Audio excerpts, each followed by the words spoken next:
Halo, selamat datang di podcast kami.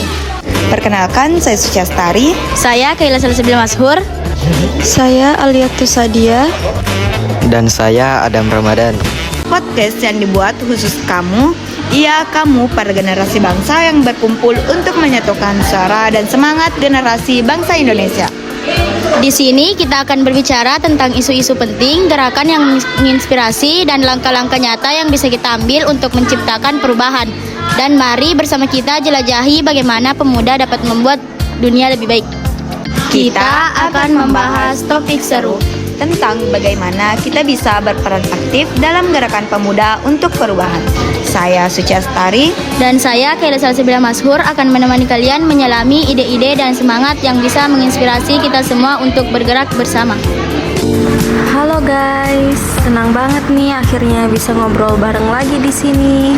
Kali ini kita bakal ngebahas topik yang sangat penting, yaitu mengenai gerakan pemuda. Mungkin topik ini nggak selalu banyak dibicarain oleh orang-orang, tapi aku yakin banget bahwa gerakan pemuda itu mempunyai kekuatan tersendiri, yaitu kekuatan besar untuk menggerakkan perubahan dan membuat dunia menjadi tempat yang lebih baik. Maka dari itu, ayo kita bersama-sama mengupas kenapa peran pemuda itu nggak bisa dianggap remeh. Jadi, kalau kita bicara soal gerakan pemuda, sepertinya selalu ada semangat dan energi yang luar biasa dari anak muda. Apa sih latar belakang munculnya gerakan pemuda? Suci, mungkin kamu bisa bantu jelasin apa sih latar belakang munculnya gerakan pemuda saat ini? Oke, jadi gerakan pemuda adalah fenomena sosial yang muncul dari peran anak muda dalam memperjuangkan perubahan dan kemajuan di masyarakat. Latar belakang munculnya gerakan pemuda tidak hanya dipengaruhi oleh kondisi sosial, politik, ekonomi yang ada, tetapi juga oleh karakteristik untuk dari pemuda itu sendiri, seperti semangat perubahan, idealisme, dan keinginan untuk memperbaiki keadaan. Betul banget tuh. Kalau kita melihat dari peristiwa yang telah terjadi di masa lampau yang tercatat di dalam buku sejarah, pasti kita menemukan bahwa pemudalah yang selalu menjadi motor penggerak perubahan, karena mereka memiliki idealisme dan semangat yang tinggi. Latar belakangnya itu biasanya ada beberapa faktor. Faktor pertama yaitu seperti ketidakpuasan terhadap kondisi politik yang tidak adil pada saat itu, kemudian terjadi ketidakseimbangan ekonomi, atau bahkan bisa terjadi karena ada masalah lingkungan. Pemuda sekarang juga lebih mudah terhubung lewat teknologi. Jadi, koordinasi untuk menggerakkan aksi jadi lebih cepat dibandingkan pemuda pada zaman dulu. Ngomong-ngomong soal latar belakang nih ya, aku juga pernah dengar loh tentang informasi mengenai perubahan sosial dan budaya. Mungkin Adam bisa menjelaskan apa yang dimaksud dengan perubahan sosial dan budaya? Oke, baiklah. Saya akan menjelaskan tentang perubahan sosial dan budaya. Pemuda seringkali menjadi agen perubahan sosial karena mereka cenderung lebih adaptif terhadap perubahan dan lebih kritis terhadap status quo. Adapun perubahan sosial dan budaya terbagi menjadi 3, yaitu yang pertama, kesenjangan sosial. Ketidakadilan sosial yang dialami oleh masyarakat, seperti kemiskinan dan ketimpangan ekonomi, seringkali menjadi pemicu kemarahan pemuda. Poin yang kedua, perubahan nilai dan norma. Generasi muda cenderung memiliki pandangan yang berbeda dari generasi sebelumnya terkait nilai dan norma sosial. Hal ini mendorong mereka untuk menantang tradisi yang dianggap tidak relevan atau tidak adil. Yang ketiga, krisis dan identitas. Pemuda yang mengalami krisis identitas sering kali mencari makna dan tujuan hidup yang lebih besar, yang memotivasi mereka untuk bergabung dalam gerakan yang dianggap memiliki tujuan mulia. Nah, setuju banget aku nih. Karena perubahan sosial dan budaya itu menjadi agen perubahan dan mereka cenderung lebih adiktif. terhadap perubahan dan lebih kritis terhadap status. Terus, apa saja sih yang kamu ketahui tentang kondisi politik? Mungkin Kela bisa jelaskan apa sih itu kondisi politik? Kondisi politik yang tidak stabil, otoriter, atau korup seringkali menjadi alasan utama munculnya gerakan pemuda saat ini. Wah, iya. Tapi kondisi politik dibagi menjadi berapa saja sih? Dibagi menjadi 3, yaitu pertama, penindasan oleh pemerintah.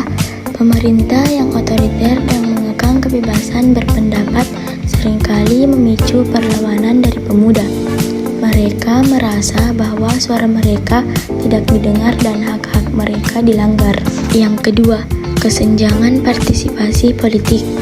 Pemuda seringkali merasa tidak memiliki cukup ruang untuk berpartisipasi dalam proses pengambilan keputusan. Hal ini memotivasi mereka untuk mencari cara alternatif dalam mengekspresikan pendapatnya, seperti melalui aksi demonstrasi atau kampanye digital. 3. Ketidakpuasan terhadap kebijakan pemerintah. Ketika kebijakan yang diterapkan pemerintah dianggap tidak adil atau merugikan masyarakat, pemuda sering menjadi yang pertama bereaksi karena mereka memiliki kepekaan yang tinggi terhadap ketidakadilan.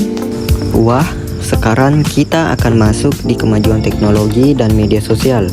Apakah kamu bisa menjelaskan tentang kemajuan teknologi dan media sosial, Suci? Kalau kita lihat dari sejarahnya, pemuda selalu menjadi motor penggerak perubahan karena mereka memiliki idealisme dan semangat yang tinggi. Latar belakangnya biasanya ada beberapa faktor, seperti ketidakpuasan terhadap kondisi politik yang tidak adil, ketimpangan ekonomi, atau bahkan masalah lingkungan. Pemuda sekarang juga lebih mudah terhubung lewat teknologi, jadi koordinasi untuk menggerakkan aksi jadi lebih cepat. Setuju banget, teknologi memang jadi alat penting, terutama media sosial. Kalau kita lihat gerakan seperti hashtag Friday for Future yang dipimpin oleh Greta Thunberg, itu kan dipelopori oleh anak muda ya. Suci, bagaimana menurut kamu peran media sosial dalam memperkuat gerakan pemuda saat ini? Media sosial itu sekarang sudah jadi semacam panggung bagi anak muda untuk menyuarakan pendapat mereka. Gerakan seperti Meto, Black Lives Matter, atau gerakan iklim memang berhasil menarik perhatian dunia lewat media sosial. Dengan satu posting, kita bisa menjangkau ribuan bahkan jutaan orang. Tentu ada tantangannya juga. Misalnya informasi yang cepat menyebar bisa jadi tidak akurat atau malah memicu disinformasi. Wah, selain itu semua, ada juga tentang pengaruh pendidikan ya. Alia, apakah kamu bisa menjelaskan tentang pengaruh pendidikan? Oke, sini aku jelasin tentang apa sih yang dimaksud dengan pengaruh pendidikan. Jadi, pendidikan itu, terutamanya pendidikan tinggi, itu memiliki peran yang sangat penting dalam membentuk pemikiran kritis, juga membentuk kesadaran sosial di kalangan pemuda. Alia, pengaruh pendidikan terbagi menjadi berapa saja sih? Menurut sumber yang aku baca, pengaruh pendidikan itu terbagi menjadi 2 bagian. Yang pertama yaitu dapat meningkatkan kesadaran sosial. Pada bagian ini itu menjelaskan bahwa pendidikan yang berkualitas dapat membuat wawasan pemuda tentang berbagai masalah sosial, politik, dan juga ekonomi yang ada di masyarakat.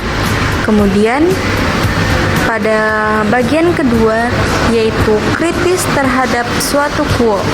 Nah, pada bagian ini itu berarti pemuda yang memiliki akses pendidikan cenderung lebih kritis terhadap sistem yang ada, dan hal ini mendorong mereka untuk mencari solusi atau melakukan perlawanan terhadap kebijakan yang dianggap tidak adil.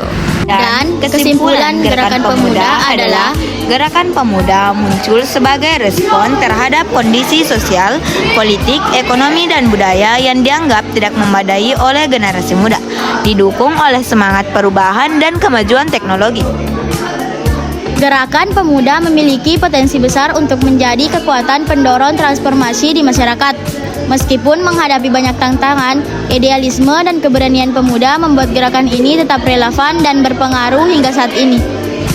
Terima kasih sudah mendengarkan teman-teman. Semoga obrolan kali ini bisa menjadi motivasi kalian untuk terus bergerak dan jadi bagian dari perubahan.